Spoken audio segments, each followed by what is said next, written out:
어머님, 이제 그만하셔도 될 것 같아요. 무슨 말이니? 지은아, 더 이상 참을 수 없어요. 어머님이 제 삶을 감시하고 제 살림살이에 간섭하는 것이요. 내가 언제 그랬니? 오해가 있는 것 같은데. 항상 그렇게 모른 척 하시죠? 현우 오빠한테는 착한 어머니인 척, 저한테는 온갖 간섭을 하시면서. 어머님, 오늘부터 화장실 사용 시간을 정했어요. 아침 7시, 점심 12시, 저녁 7시. 그 시간에만 나오실 수 있어요. 제가 항의하자 지은이는 더 강경해졌습니다. 이건 제 집이에요. 제 규칙을 따르셔야 합니다. 그날부터 지은이의 실체가 드러나기 시작했습니다. 안녕하세요, 여러분. 자연세상 채널에 오신 것을 환영합니다.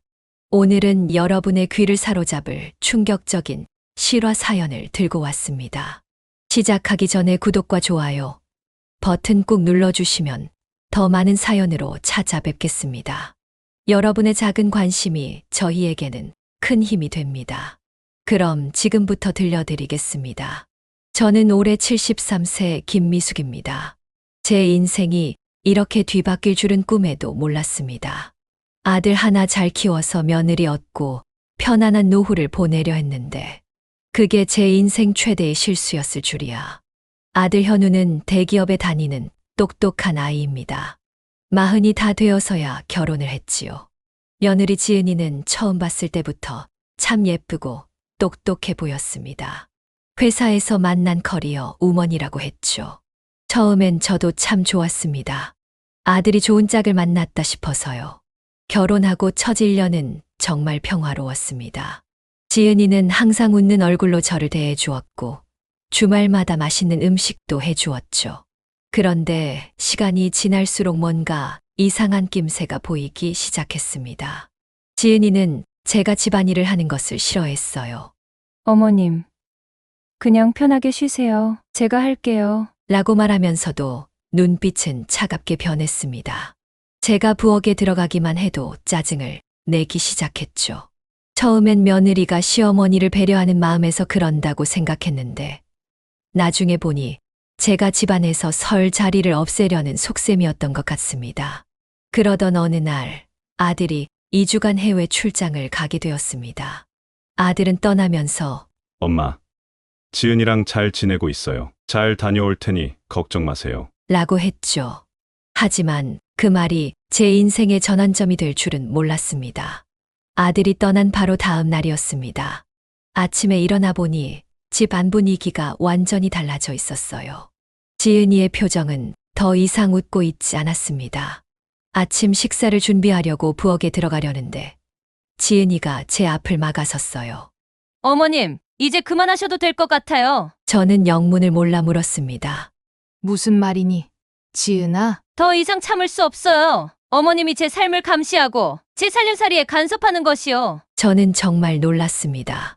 제가 언제 그런 적이 있었나 싶었죠.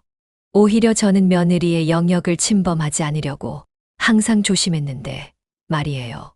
내가 언제 그랬니? 오해가 있는 것 같은데. 그 말이 끝나기도 전에 지은이의 표정이 완전히 일그러졌습니다. 항상 그렇게 모른 척 하시죠? 현우 오빠한테는 착한 어머니인 척, 저한테는 온갖 간섭을 하시면서. 저는 당황스러웠습니다. 그리고 그날부터 지은이의 실체가 드러나기 시작했습니다. 지은이는 그날 저녁 제가 방에서 나오지 못하게 했습니다. 식사도 방으로 가져다 주며 현우 오빠가 없는 동안은 각자 생활하는 게 좋겠어요. 라고 말했죠. 처음에는 며느리가 스트레스를 받아서 그런가 싶었습니다. 하지만 상황은 점점 악화되었어요. 다음 날 제가 아침에 방문을 열려고 하자라 문이 잠겨 있었습니다. 문을 두드리며 지은아, 문이 안 열려. 화장실 좀 가야겠어. 라고 외쳤죠. 한참 후에야 지은이가 문을 열어주었는데 그 표정이 너무 차가웠습니다. 어머님, 오늘부터 화장실 사용 시간을 정했어요. 아침 7시, 점심 12시, 저녁 7시. 그 시간에만 나오실 수 있어요. 제가 항의하자 지은이는 더 강경해졌습니다. 이건 제 집이에요. 제 규칙을 따르셔야 합니다. 사실 그 집은 아들 현우 이름으로 되어 있었지만 제가 전 재산을 쏟아부어 마련한 집이었습니다. 아들이 결혼할 때 새 출발을 위해 제 명의의 집을 팔고 더 넓은 아파트를 아들 이름으로 샀던 것이죠. 하지만 그런 이야기를 꺼낼 상황도 아니었습니다. 사흘째 되는 날, 상황은 더욱 심각해졌습니다. 아침에 일어나 보니 제 방 창문에 철창이 설치되어 있었어요. 지은이는 어머님이 치매 증상이 있으신 것 같아서 안전을 위해 설치했어요. 라고 말했습니다. 저는 73세지만 아직 정신이 또렷했고 의사가 진단한 치매 같은 건 전혀 없었습니다. 지은아, 왜 이러니? 내가 뭘 잘못했니? 제가 물었지만 지은이는 웃기만 했습니다. 어머님, 현우 오빠한테 전화하고 싶으세요? 해보세요. 누구 말을 믿을까요? 자기 아내? 아니면 치매 증상이 있는 노모? 그 순간 저는 등골이 오싹해졌습니다. 지은이가 아들에게 저를 치매 환자로 꾸며왔다는 것을 깨달았기 때문이죠. 아들이 가끔 엄마, 그거 아까 말했잖아요. 라고 했던 순간들이 떠올랐습니다. 그때마다 저는 내가 그랬니? 라고 의아해했었는데 그것이 지은이의 계략이었던 겁니다. 일주일이 지났을 때 저는 더 이상 방에만 있을 수 없다고 생각했습니다. 화장실에 가는 척하면서 현관으로 달려가 보았지만 현관문은 디지털 도어락으로 바뀌어 있었고 비밀번호를 몰랐습니다. 창문으로 나가려 했지만 모두 철창이 설치되어 있었죠. 어디 가실 건가요, 어머님? 지은이의 목소리가 뒤에서 들렸습니다. 돌아보니 지은이가 스마트폰으로 저를 찍고 있었어요. 좋은 증거가 될 것 같네요. 치매 환자가 밖으로 도망가려고 하는 모습. 저는 공포에 질렸습니다. 지은아, 제발 내가 무슨 잘못을 했는지 말이라도 해줘. 지은이는 천천히 다가와서 제 귀에 속삭였습니다. 어머님이 죽어야 현우 오빠의 재산이 온전히 제 것이 되겠죠? 그 말을 듣는 순간 온몸의 한기가 느껴졌습니다. 이게 꿈인지 현실인지 구분이 안 될 정도였어요. 지은이의 눈빛에선 냉기가 느껴졌고 더 이상 예전의 그 웃는 얼굴은 찾아볼 수 없었습니다. 지은아, 내가 왜 이러는지 모르겠다. 우리가 언제부터 이렇게 된 거니? 지은이는 비웃듯이 웃으며 말했습니다. 어머님, 처음부터요. 제가 현우 오빠와 결혼한 이유는 단 하나. 그의 재산 때문이었어요. 대기업 임원이 될 사람이라니 미래가 보장된 투자였죠. 저는 충격의 말을 잊지 못했습니다. 지은이는 계속해서 말을 이어갔습니다. 처음엔 어머님을 빨리 요양원으로 보낼 생각이었어요. 하지만 현우 오빠가 효자라 쉽게 허락하지 않더군요. 그래서 계획을 바꿨어요. 어머님을 치매 환자로 만들어서 재산 관리 능력이 없다고 인정받으면 오빠의 재산도 어머님의 숨겨둔 재산도 모두 제 것이 될 테니까요. 내가 어떤 재산을 숨겨뒀다는 거니? 저는 당황해서 물었습니다. 모르는 척하지 마세요. 제가 다 알아냈어요. 어머님 통장에 5억이 넘는 현금이 있다는 것도, 강남에 상가 건물을 갖고 계시다는 것도요. 사실 그건 제가 아들 몰래 모아둔 재산이었습니다. 아들에게 부담을 주기 싫어 말하지 않았지만 언젠가 아들 가족에게 도움이 필요할 때 써야겠다고 생각했던 돈이었죠. 하지만 지은이는 그것마저 노리고 있었던 겁니다. 그래서 나를 어떻게 할 생각이니? 제 목소리가 떨렸습니다. 지은이는 냉정하게 대답했습니다.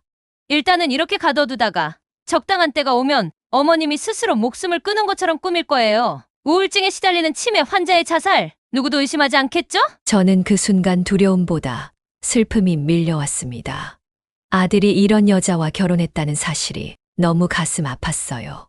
그리고 제가 그동안 아무것도 알아채지 못했다는 것이 후회스러웠습니다. 열흘째 되는 날, 지은이는 제게 밥과 물만 주기 시작했습니다. 약해진 노인은 빨리 쓰러질 테니까요. 제 방은 점점 감옥처럼 변해갔습니다. 휴대폰은 이미 빼앗긴 지 오래였고 TV도 볼 수 없었습니다. 유일한 낙은 창문으로 보이는 하늘뿐이었죠. 그러던 어느 날 지은이가 집을 비운 사이 제 방 창문 밖으로 옆집 아주머니가 보였습니다. 저는 용기를 내어 창문을 두드리며 소리쳤습니다. 살려주세요. 제가 여기 갇혀 있어요. 다행히 옆집 방 여사가 제 소리를 들었고 이상하게 여겨 경찰에 신고했습니다. 얼마 후 경찰이 왔지만 지은이도 함께 돌아왔더군요. 무슨 일이세요, 경찰관님? 지은이는 평소와 같은 상냥한 목소리로 물었습니다. 이 집에 갇힌 노인분이 계시다는 신고가 들어왔습니다. 경찰관이 말했습니다. 지은이는 놀란 척하며 말했습니다. 아, 그분은 제 시어머니세요. 치매가 있으셔서 가끔 이상한 행동을 하세요. 어서 들어오세요. 경찰관들이 집 안으로 들어왔고 지은이는 능숙하게 상황을 꾸며냈습니다.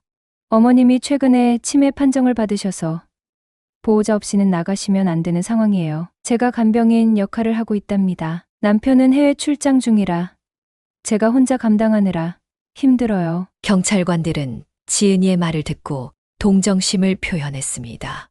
제 방으로 들어온 경찰관에게 저는 필사적으로 상황을 설명했습니다. 저는 치매 환자가 아니에요. 이 여자가 날 가두고 있어요.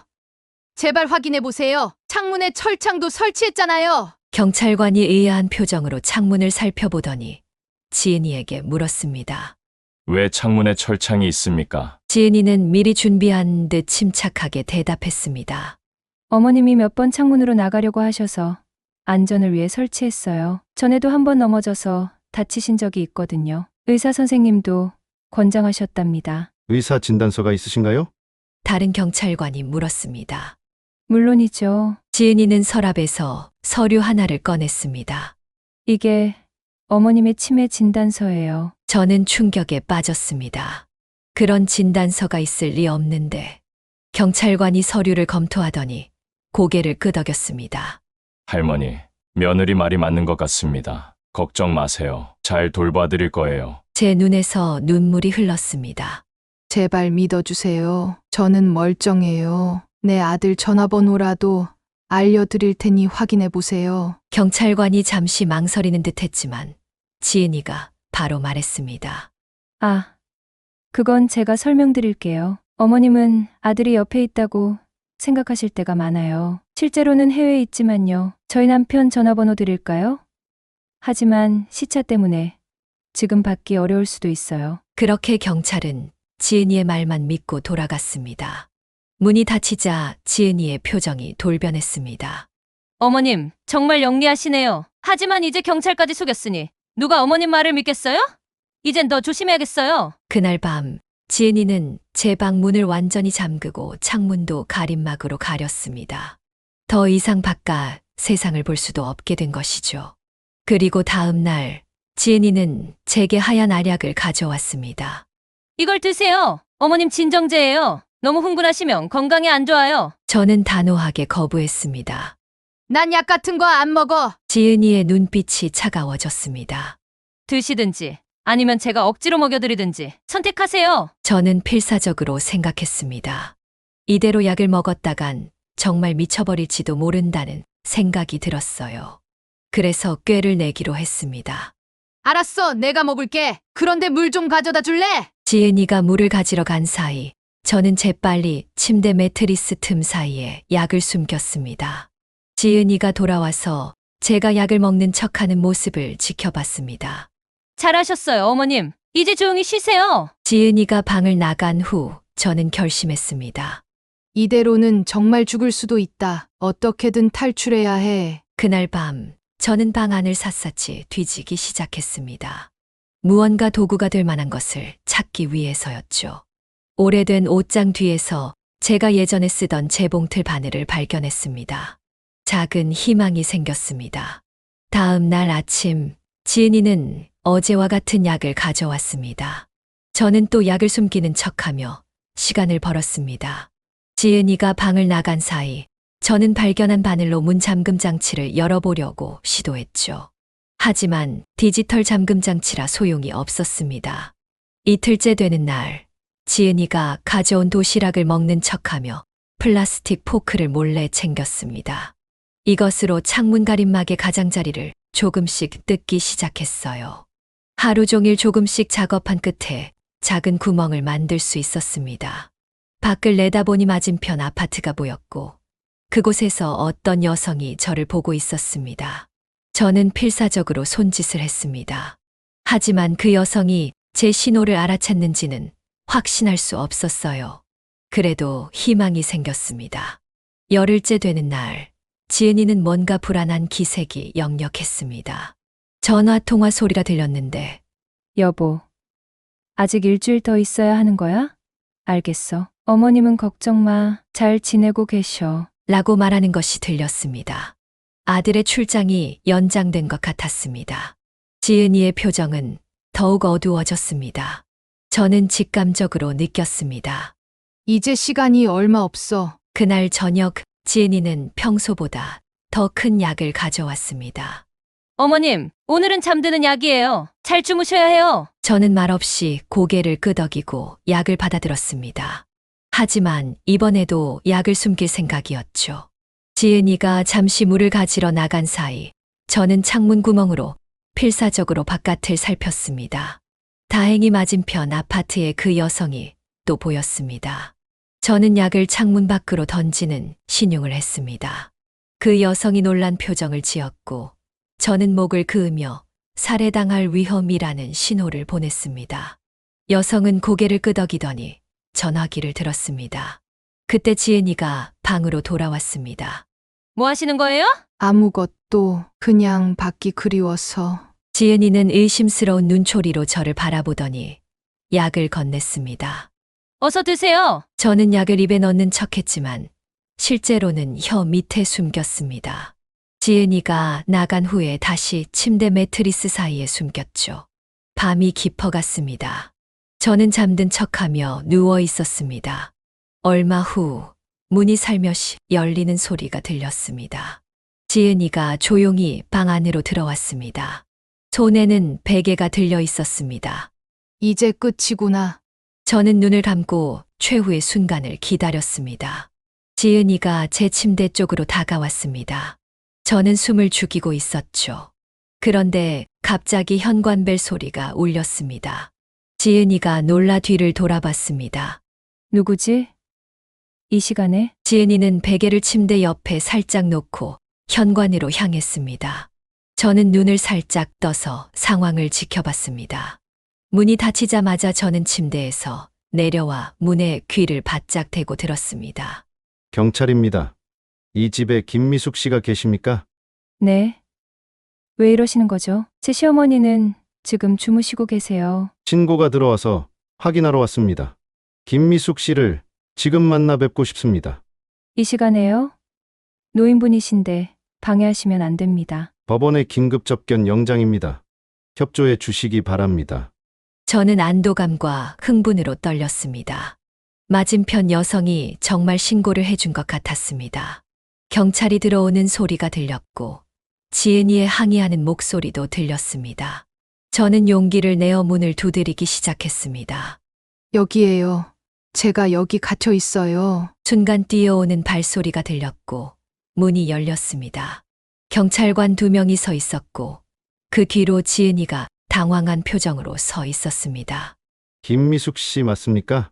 경찰관이 물었습니다. 네, 맞아요. 제발 도와주세요. 이 사람이 날 가두고 있어요. 지은이가 바로 끼어들었습니다. 오해예요. 어머님은 치매가 있으셔서. 진정하세요. 부인, 한 경찰관이 지은이를 제지했습니다. 김미숙 씨. 창문에서 이것을 던지셨다고 맞은편 주민이 신고했습니다. 경찰관은 비닐봉지를 보여주었습니다. 그 안에는 제가 버린 약이 들어 있었습니다. 네, 그 약이에요. 며느리가 억지로 먹이려고 했어요. 저를 죽이려는 거예요. 말도 안 돼요. 지은이가 소리쳤습니다. 그건 어머님 치매약이에요. 다른 경찰관이 말했습니다. 이 약을 분석한 결과 수면제와 항정신성 약물의 과다 복용량이 발견되었습니다. 이것은 치매약이 아닙니다. 지은이의 얼굴이 창백해졌습니다. 경찰관은 계속 말을 이었습니다. 그리고 이 창문에 철창을 설치한 이유가 무엇인가요? 병원 진단서도 확인해보니 위조된 것으로 확인되었습니다. 지은이는 더 이상 말을 잇지 못했습니다. 경찰은 지은이에게 권리고지를 하고 수갑을 채웠습니다. 저는 그제서야 안도의 한숨을 내쉬었습니다. 김미숙 씨, 병원에서 검진을 받으셔야 합니다. 그리고 저희가 아드님께 연락을 취했습니다. 현재 귀국 중이시라고 합니다. 저는 눈물이 흘렀습니다. 정말 감사합니다. 제 아들은 알고 있나요? 네, 현재 상황을 간략히 설명드렸습니다. 비행기 안에 계시지만 곧 도착하실 거라고 합니다. 저는 그제서야 모든 것이 끝났다는 것을 실감했습니다. 밖으로 나오니 맞은편 아파트에서 중년 여성이 손을 흔들고 있었습니다. 저를 구해준 은인이었죠. 다음 날 아들 현우가 해외에서 급히 돌아왔습니다. 공항에서 곧장 병원으로 달려온 아들은 저를 보자마자 울음을 터뜨렸습니다. 엄마, 정말 죄송해요. 제가 몰랐어요. 아들은 제 손을 꼭 잡고 계속 사과했습니다. 저는 아들의 등을 토닥이며 말했습니다. 괜찮아. 현우야. 내 잘못이 아니야. 넌 속은 거야. 현우는 고개를 들고 제 눈을 바라봤습니다. 엄마가 치매라고 계속 불안해하신다고 지은이가 계속 그렇게 말했어요. 처음엔 믿기 힘들었는데 지은이가 보내준 동영상도 있었고, 동영상? 저는 놀라서 물었습니다. 네, 엄마가 이상한 행동을 하는 영상이요. 나중에 알고 보니 지은이가 엄마에게 약을 먹여서 혼란스럽게 만든 다음 찍은 거였어요. 저는 아들의 말을 듣고 분노가 치밀었지만 한편으론 현우가 너무 불쌍했습니다. 아들도 피해자였으니까요. 지은이는 어떻게 됐어? 제가 물었습니다. 현우의 표정이 어두워졌습니다. 구속됐어요. 감금, 약물 투여, 살인 미수, 사문서 위조, 혐의가 많아요. 그리고 현우는 말을 잠시 멈추었다가 계속했습니다. 지은이의 과거에 대해서도 알게 됐어요. 과거? 네, 지은이는 이전에도 비슷한 범행을 저질렀던 전과가 있었어요. 다른 신분으로 살아왔던 거죠. 이전 남편의 어머니도 비슷한 경험을 했다고 해요. 하지만 그때는 증거가 부족해서 풀려났대요. 저는 충격에 빠졌습니다. 아들이 계속 이야기했습니다. 경찰 조사 결과 지은이는 부유한 가정의 아들과 결혼해서 그 집안 재산을 노리는 전력이 있었어요. 그리고 시부모를 방해물로 여기고 제거하려 했던 거죠. 제 마음이 무거워졌습니다. 아들이 이런 여자를 만났다는 사실이 너무 가슴 아팠어요. 현우야. 넌 어떻게 할 거니? 현우는 깊은 한숨을 내쉬었습니다. 이혼할 거예요. 그리고 엄마, 사실 제가 진실을 알게 된 계기가 있어요. 뭔데? 지은이가 엄마의 재산을 찾아내려고 제 사무실을 뒤지다가 제 비서가 수상하게 여겨 저에게 보고했어요. 그래서 제가 몰래 조사를 시작했죠. 그러다 맞은편 아파트 박지영 씨의 신고가 들어온 거고요. 그제서야 제가 어떻게 구출될 수 있었는지 이해가 됐습니다. 그럼 왜 계속 해외 출장이라고 했던 거야? 지은이에게 의심을 주기 싫었어요. 사실 저는 출장에서 일찍 돌아와 호텔에 머물면서 지은이를 감시하고 있었거든요. 증거를 모으고 있었던 거죠. 하지만 제가 너무 늦게 행동했어요. 엄마가 그런 위험에 처할 줄은 몰랐어요. 현우의 눈에 눈물이 고였습니다. 저는 아들의 손을 꼭 잡았습니다. 괜찮아. 현우야. 이제 다 끝났어. 우리는 이 일을 이겨낼 거야. 그로부터 한 달 후, 저는 완전히 회복되어 퇴원했습니다. 지은이는 재판을 기다리며 구속 상태로 있었고, 현우는 이혼 절차를 밟고 있었습니다. 집으로 돌아가는 차 안에서 현우가 제게 말했습니다. 엄마, 이제 어디서 살고 싶으세요? 그 집에는 안 좋은 기억이 많을 테니? 저는 잠시 생각하다 말했습니다. 현우야. 사실 엄마가 너에게 말 못한 게 있어. 네. 뭐예요? 엄마가 강남에 건물이 하나 있어. 그리고 통장에도 좀 있고. 현우의 눈이 커졌습니다. 그럼 지은이가 말한 게 사실이었어요? 응. 엄마가 너에게 부담 주기 싫어서 말 안 했던 거야. 내가 결혼할 때 새 출발을 위해 내 집을 팔고 더 넓은 아파트를 내 이름으로 샀잖아. 그때 남은 돈으로 조그만 건물을 하나 샀어. 나중에 필요할 때 너희에게 도움이 될까 싶어서. 현우는 깊은 한숨을 내쉬었습니다. 엄마가 그런 재산이 있었다면 말씀해 주셨어야죠. 지은이가 그걸 알아내려고 얼마나. 미안해, 현우야. 엄마는 그저 너희 부부의 새 출발을 돕고 싶었을 뿐이야. 현우는 잠시 침묵하다가 말했습니다. 이제부터는 서로 비밀 없이 지내요. 엄마도 혼자 모든 걸 결정하려 하지 마세요. 저는 고개를 끄덕였습니다. 그래, 이제 우리 같이 의논하면서 살자. 집 대신 저는 제가 소유한 건물 3층에 있는 아파트로 이사했습니다. 현우는 자주 찾아와 저와 시간을 보냈고 점점 예전의 모습을 되찾아갔습니다. 재판은 6개월 후에 열렸습니다. 지은이는 모든 혐의를 부인했지만 증거가 너무 명백했습니다. 맞은편 아파트 여성의 증언, 약물 분석 결과, 위조된 진단서, 그리고 제 방에 설치된 철창까지. 지은이는 결국 10년형을 선고받았습니다. 재판장에서 지은이는 마지막으로 저를 노려보며 말했습니다. 당신 아들이 날 사랑한 줄 알았는데 결국 돈밖에 모르는 남자였네요. 저는 그저 담담하게 대답했습니다. 우리 아들은 당신이 생각하는 것보다 훨씬 현명해요. 그리고 진정한 사랑이 뭔지 아는 사람이고요. 재판이 끝난 후 현우와 저는 새로운 시작을 맞이했습니다. 현우는 회사 일에 더욱 집중했고 저는 오랫동안 하고 싶었던 여행을 다니기 시작했습니다. 1년 후 현우는 회사 동료인 수진이라는 여성과 연애를 시작했습니다. 수진은 겸손하고 따뜻한 마음씨를 가진 여성이었습니다. 처음 만났을 때부터 저는 수진에게서 진심을 느낄 수 있었어요. 지은이와는 완전히 달랐습니다. 어느 날 수진이 저를 찾아와 조심스럽게 말을 꺼냈습니다. 어머님, 제가 드릴 말씀이 있어요. 무슨 일이니? 수진아, 저 어머님 때문에 현우 오빠가 많이 망설이고 있어요. 저희 관계를 진전시키는 것에 대해서요. 저는 놀랐습니다. 현우가 왜 오빠가 어머님이 저를 어떻게 생각하실지 걱정하는 것 같아요. 지난 일 때문에 어머님이 며느리에 대한 트라우마가 있을 거라고요. 저는 미소를 지었습니다. 수진아, 내가 지은이 같은 사람 때문에 모든 여성을 의심할 정도로 어리석지는 않아. 난 내가 좋아. 현우와 잘 어울리는 것 같고. 수진의 눈에 눈물이 고였습니다. 정말요? 어머님, 그럼 현우에게도 그렇게 전해. 엄마는 너희를 응원한다고. 그 대화 이후 현우와 수진의 관계는 빠르게 발전했습니다. 6개월 후 두 사람은 결혼식을 올렸습니다. 작고 소박한 결혼식이었지만 모두의 마음이 따뜻한 축하로 가득했죠. 결혼식 날 현우가 저에게 다가와 말했습니다. 엄마, 이제 진짜 행복할 것 같아요. 수진이는 정말 제가 찾던 사람이에요. 그래, 현우야. 엄마도 그렇게 생각해. 수진이는 진심이 느껴지는 아이야. 지난 일이 있었기에 오히려 더 좋은 사람을 만날 수 있었던 것 같아요.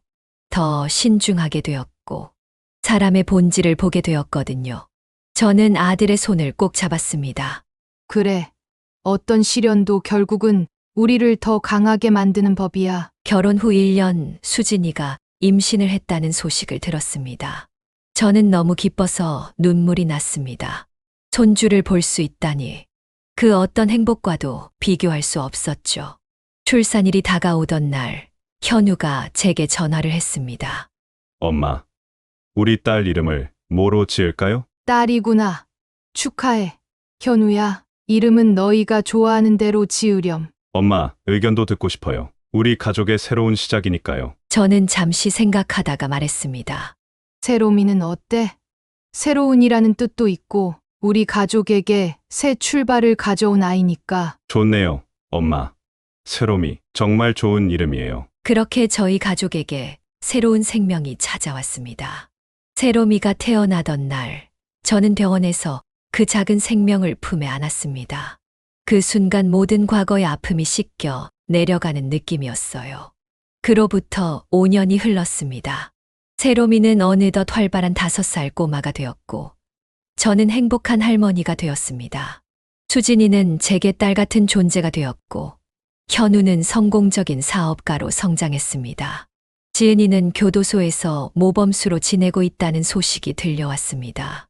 현우는 가끔 그녀에 대해 물을 때가 있었지만 우리는 대부분 그 이야기를 하지 않았습니다. 과거는 과거로 남겨두기로 했으니까요. 어느 날 새로미가 제게 물었습니다. 할머니, 왜 우리 집 사진첩에는 옛날 사진이 별로 없어요? 저는 잠시 망설이다 대답했습니다. 그건 할머니가 새롬이 태어나기 전에 사진을 잘 안 찍어서 그래. 세롬이는 금세 다른 이야기로 관심을 돌렸습니다. 하지만 그 질문은 제 마음에 오래 남았습니다. 우리 가족의 상처는 아직 완전히 아물지 않았구나 하는 생각이 들었거든요. 그날 밤 현우와 수진이가 저를 찾아왔습니다. 엄마, 세롬이가 물어봤다면서요? 현우가 말했습니다. 응, 사진첩에 옛날 사진이 왜 없냐고. 수진이가 조심스럽게 말했습니다. 어머님, 저희가 오늘 의논한 게 있어요. 이제는 모든 것을 세롬이에게도 우리 자신에게도 솔직하게 이야기하는 게 좋을 것 같아요. 물론 세롬이가 더 크면요. 현우가 덧붙였습니다.